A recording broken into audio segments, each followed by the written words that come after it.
გამარჯობა მეგობრებო, მოგესალმებით. დღეს ესე იგი გერმანულში ჩვენ უნდა ვისწავლოთ სხეულის ნაწილები და ასევე დღეს უნდა ვისწავლოთ კუთვნილებითი ნაცვალსახელები.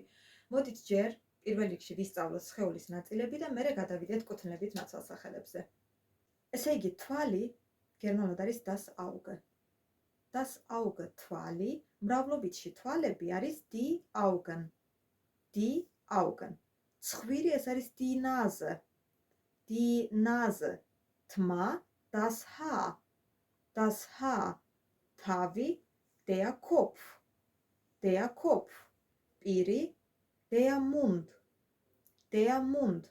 Quri, das Ohr. Das Ohr. Qeli, der Hals. Der Hals. Zurgi, der Rücken. Der Rücken. Mklavi, der Arm. Der Arm. Muzeli, der Bauch. Der Bauch. Heli, die Hand. Die Hand. Titi, der Finger. Der Finger. Pechi, das Bein. Das Bein. Pechis terpi, der Fuß. Der Fuß. Კიდევ ერთხელ, ესე იგი, das Auge. Das Auge, ანუ თვალი. Die Augen, თვალები. Die Nase, ცხვირი. Das Haar, თმა. Der Kopf, თავი. Der Mund, პირი. Das Ohr, ყური. Der Hals, ყელი. Der Rücken, ზურგი. Der Arm, მკლავი. Der Bauch, მუცელი. Die Hand, ხელი. Der Finger, titi. Das Bein, ფეხი. Der Fuß, ფეხის ტერფი. აი ეს იყო სხეულის ნაწილები. ახლა კი მოდით ვისწავლოთ რამდენიმე ახალი სიტყვა. მაგალითად, აი ავად გერმანულად არის krank. Krank ავად, ამას ჩვენ ვიყენებთ ზმნასთან sein. Sein ალბათ გახსოვთ, ხო, ეს არის ზმნა ყოფნა. Sein ყოფნა და ამის უღლება გახსოვთ, როგორი უღლება ეს, ანუ როგორ არის გერმანულად მე ვარ, შენ ხარ. Გერმანულად მე ვარ, შენ ხარ, ეს არის ich bin, ანუ მე ვარ, შენ ხარ ეს არის du bist, du bist შენ ხარ და ის არის იქნება er, sie, es ist. სამი სქესი რომ გვაქვს, ამიტომ გვაქვს სამი პირის ნაცვალსახელი ამ შემთხვევაში. Er ist, sie ist, es ist. ის არის. ოღონდ სამივე თარგმნება, რა თქმა უნდა, როგორც ის არის. ჩვენ ვართ, wir sind, თქვენ ხართ, ihr seid, ისინი არიან, sie sind. ასევე გვაქვს თავაზიანი ფორმა, თქვენ ბრძანდებით, sie sind. ახლა ნახეთ რა ხდება, krank, ანუ ავად და ეს გამოიყენება ზმნასთან sein, ამ ზმნასთან ერთად. ნახეთ, ანუ რას ნიშნავს ახლა ეს? მე ავად ვარ, გერმანულად იქნება ich bin krank. Ich bin krank. მე ავად ვარ. შემდეგი სიტყვა, რომელიც უნდა ვისწავლოთ, ეს არის schmerzen. Schmerzen არის ტკივილი, ტკივილი ეს schmerzen. ეს გამოიყენება ზმნასთან haben. Haben ალბათ გახსოვთ, ხო? ეს ზმნა ჩვენ ვისწავლეთ როგორც ქონა ყოლა. ამ ზმნის უღლება თუ გახსოვთ, ეს ზმნა იუღლება ასე. Ich habe, du hast, er, sie, es hat, wir haben, ihr habt, sie haben. მაგალითად, აი ნახეთ schmerzen, ეს ხო ამ ზმნასთან, ანუ haben-თან ერთად გამოიყენება. ანუ მტკივა გერმანულად იქნება ich habe schmerzen. Ich habe schmerzen. და ცალკე ისე schmerzen ეს არის ტკივილი არსებითი სახელია. შემდეგ ექიმი. ექიმი კაცი. გერმანულად არის der Arzt. Der Arzt და ექიმი ქალი ეს არის die Ärztin. Die Ärztin. აი ესეც დავიმახსოვრეთ. Der Arzt ექიმი კაცი და die Ärztin ექიმი ქალი. ნახეთ, ასევე ვისწავლოთ ხველა როგორ არის გერმანულად. ხველა გერმანულად არის husten. Husten არის ხველა. კიდევ ვისწავლოთ გამოკვლევა, გასინჯვა პაციენტის, ეს გერმანულად არის untersuchen. Untersuchen არის გამოკვლევა, გასინჯვა პაციენტის untersuchen. ესე იგი ჩვენ ვისწავლეთ krank, ანუ ავად და გითხარით რომ ეს გამოიყენება sein ამასთან ერთად, ვისწავლეთ schmerzen, ანუ ტკივილი და ეს გამოიყენება haben-თან ერთად, ვისწავლეთ husten, ანუ ხველა და ასევე ვისწავლეთ untersuchen, ანუ გამოკვლევა, გასინჯვა.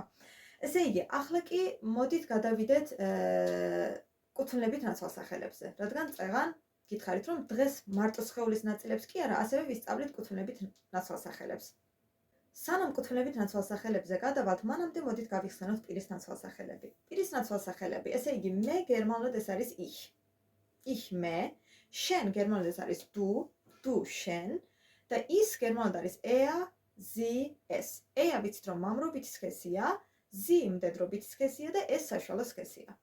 ჩვენ გერმანულად არის wir, თქვენ მრავლობითი ოღონდ ეს გერმანულად არის ihr, ისინი sie და ასევე თავაზიანი ფორმა გვაქვს, რომელიც არის sie. ნახეთ, ეს არის პირის ნაცვალსახელები, ესენია პირის ნაცვალსახელები.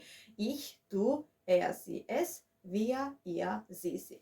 ახლა კი ვისწავლოთ კუთვნილებით ნაცვალსახელები. ესე იგი, ნახეთ, ჩემი გერმანულად არის mein, meine. Mein, meine, ჩემი. შენი გერმანულად არის dein, deine. მისი მამრობითი სქესზე გვაქვს საუბარი, არის sein, seine და ასევე საშუალო სქესიც მისი იქნება sein, seine. დაიმახსოვრეთ, ესე იგი, მამრობითი სქესიც და საშუალო სქესიც ორივე მისი იქნება sein, seine. კარგით, მისი მდედრობითი სქესი არის ihr, ihre. Ihr, ihre. ჩვენი unser, unsere. Unser, unsere. თქვენი euer, eure. Euer, eure. მათი ihr, ihre, ასევე თავაზიანი ფორმა. თქვენი, ესეც არის ihr, ihre. ესე იგი, mein, meine, dein, deine, sein, seine, სადაც მამრობითი სქესიც და საშუალო სქესიცაა, ihr, ihre, მდედრობითი სქესია, unser, unsere, euer, eure, ihr, ihre, ihr, ihre. ახლა რატომ გვაქვს ყველა ორ-ორი? ახლა ნახეთ რა ხდება. გვაქვს სამი სქესი, ხო? გვაქვს მამრობითი სქესი, საშუალო სქესი და მდედრობითი სქესი. ახლა გავიხსენოთ ამ სქესების არტიკლები. მამრობითი სქესის არტიკლი არის der, იწერება როგორც der, იკითხება როგორც der. საშუალო სქესის არტიკლი არის das და მდედრობითი სქესის არტიკლი არის die. იწერება როგორც die, მაგრამ იკითხება როგორც die. ანუ წერის ფორმას რომ დავაკვირდეთ, e-ზე ბოლოვდება. დააკვირდით, მდედრობითი სქესის არტიკლი e-ზე ბოლოვდება. და როდესაც სიტყვა არის მრავლობითში, როდესაც არსებითი სახელი არის მრავლობითში, მაშინაც ვიცით, რომ ყველა არსებითი სახელს წინ აქვს die არტიკლი. მრავლობითში სქესი აღარ არსებობს, სქესი აღარ აქვს სიტყვას და უბრალოდ ყველას აქვს die არტიკლი. და მრავლობითი die არტიკლიც ზუსტად ისე იწერება, როგორც მდედრობითი სქესის არტიკლი, ხო? die იწერება. ანუ ესეც e-ზე ბოლოვდება. ესე იგი რა ხდება? mein გამოიყენება მამრობით და საშუალო სქესთან.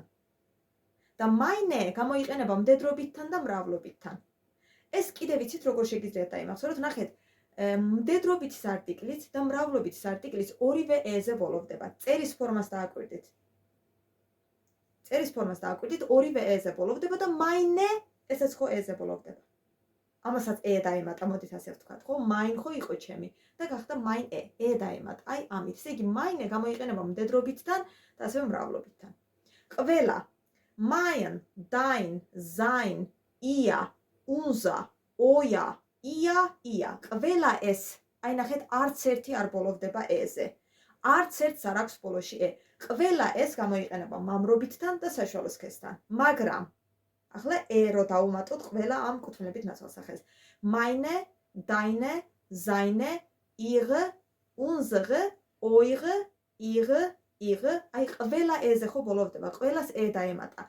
ეს კუთვნილებით ნაცვალსახელები კი გამოიყენება მდედრობითთან და ასევე მრავლობითთან. როდესაც ანუ არსებითი სახელი არის მრავლობითში. მაგალითად, აი მოდით მაგალითი მოვიყვანოთ. წეღან ჩვენ ვთქვით, რომ თვალი გერმანულად ეს არის das Auge. ანუ საშუალო სქესია, ხო? das Auge, თვალი. ახლა ჩემი თვალი როგორ იქნება? mein Auge.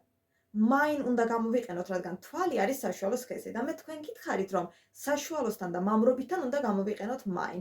mein Auge, ჩემი თვალი. მაგრამ მრავლობითში თვალები ეს არის die Augen. სიტყვა უკვე არის მრავლობითში და წინ აქვს die არტიკლი. არტიკლს დააკვირდით, არტიკლი ბოლოვდება e-ზე. ესე იგი, ამის წინ უნდა გამოვიყენოთ meine, ანუ ჩემი თვალები გერმანულად იქნება meine Augen.